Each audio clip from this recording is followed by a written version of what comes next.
In this video, I'm going to show you how to duplicate a widget in Elfsight. Let's get started.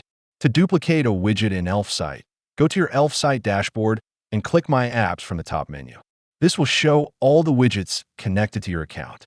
Next, locate the widget you want to duplicate. On the right side of the widget card, click the three dots icon to open the Options menu. From there, select Duplicate. After clicking Duplicate, Elfsight will start creating a copy of that widget. Wait a few moments, and the duplicated version should appear in your dashboard with the same settings and customization as the original widget. In some cases, you may see an error saying widget limit reached. This usually happens when you're using the free plan because the free plan only allows one widget.